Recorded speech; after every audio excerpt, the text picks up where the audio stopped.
আজকে আমরা কন্টেন্টের উপরে কিছু বেসিক কিছু জিনিস ক্লিয়ার হবো।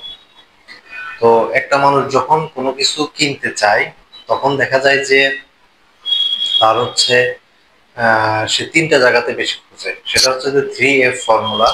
তারা প্রথমে ফ্রেন্ডস, ফ্যামিলি এবং ফেসবুক এই তিনটা জায়গাতে সার্চ করে। মনে করেন কোনো একটা কিছু কিনতে গেল, তার ফ্রেন্ডের কাছে জিজ্ঞেস করলো এটা আমি এটা কিনতে যাচ্ছি, কোথা থেকে কিনবো, বা তার ফ্যামিলির মানুষের কাছে জিজ্ঞেস করে, বা ফেসবুকে খুঁজে। এখন ফেসবুকে খোঁজার ক্ষেত্রে দেখা যাচ্ছে যে তারা অথরিটি বা এক্সপার্টাইজ এরকম কাউকে, কারোর যদি কোনো রিভিউ দেখে বা কেউ ইউজ করছে সেটা রিভিউ দেখে, সেটার উপরে বেস করে মানুষের হচ্ছে তার বাইং ডিসিশনটা আসে। সুতরাং কন্টেন্টটা এমন ভাবে তৈরি করতে হবে যেন মানুষের ভিতরে অটোমেটিক ভাবে একটা বাইং ডিসিশন আসে, যেটা খুবই ইম্পর্টেন্ট। সুতরাং কন্টেন্ট রাইটিং আর কপি রাইটিং জিনিসটা হচ্ছে যে, কপি রাইটিংটা হচ্ছে যে ছোট কোনো একটা কিছু, যেমন স্লোগান বা ট্যাগলাইন, এটাকে বলা হচ্ছে কপি রাইটিং, বা ছোট গল্পটাকে বলা হচ্ছে কপি রাইটিং। আর কন্টেন্ট রাইটিংটা হচ্ছে যে বড় কোনো একটা গল্প, সেটা হচ্ছে যে সেটাকে বলা হচ্ছে কন্টেন্ট রাইটিং। সুতরাং আপনি যদি কন্টেন্ট ক্রিয়েটর হতে চান তাহলে এখানে দুইটা বিষয় খুব খেয়াল রাখতে হবে। আপনি যদি এন্টারপ্রেনার হন সেক্ষেত্রে আপনার কন্টেন্টটা হইতে হবে ইনফরমেটিভ এবং মানুষের জন্য ইনফ্লুয়েন্স হবে এবং মানুষ সেটা থেকে ভ্যালু পাবে, এরকম টাইপের কন্টেন্ট তৈরি করতে হবে। তাহলে আপনি এন্টারপ্রেনার হিসাবে একজন কন্টেন্ট ক্রিয়েটর হতে পারবেন।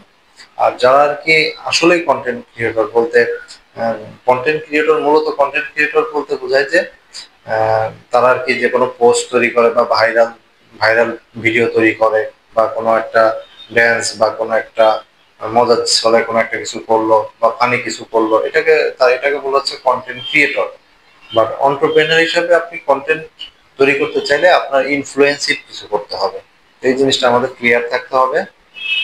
দেন হচ্ছে যে আপনি যে কন্টেন্টটা তৈরি করবেন এখানে আপনার তিনটা অবজেক্টিভ থাকতে হবে।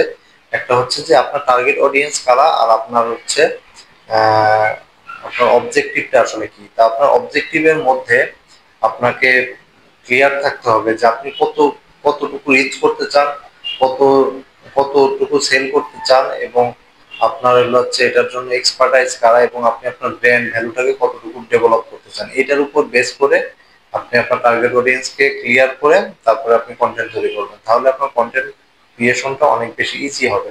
সুতরাং আপনার কন্টেন্ট তৈরি করতে হলে আপনাকে অনেক বেশি ওপেন মাইন্ডেড হতে হবে, যাতে আপনার কন্টেন্ট সম্পর্কে যথেষ্ট পরিমাণ নলেজ থাকে এবং আপনি কন্টেন্ট সম্পর্কে ভালোভাবে মানুষকে যে কোনো ইনফরমেশন কনফিডেন্টের সাথে দিতে পারেন। কনফিডেন্সের সাথে দেওয়াটা খুবই ইম্পর্টেন্ট, কারণ আপনি কোনো একটা কন্টেন্ট ক্রিয়েট যখন করবেন তখন যদি আপনি কিছু কনফিডেন্ট কাজটা না করে, তখন মানুষ এখান থেকে আপনার কন্টেন্ট সম্পর্কে ভালো ভ্যালু ফিল করবে না। তো এই জিনিসটা খুবই ইম্পর্টেন্ট। সুতরাং আমাদের কন্টেন্ট ক্রিয়েট করতে হলে আমাদেরকে আমাদের একটা মিশন এবং ভিশন থাকতে হবে, এবং এই ভিশনটাকে ক্লিয়ার করতে হবে। এবং আহ, আমরা যখন কন্টেন্ট ক্রিয়েট করব, তো সেটার ক্ষেত্রে আমাদের যে টিম থাকবে, টিমদেরকে অনেক বেশি এক্সপার্ট হতে হবে।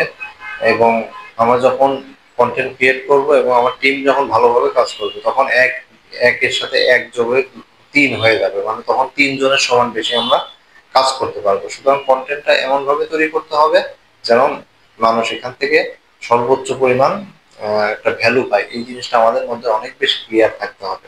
Thank you.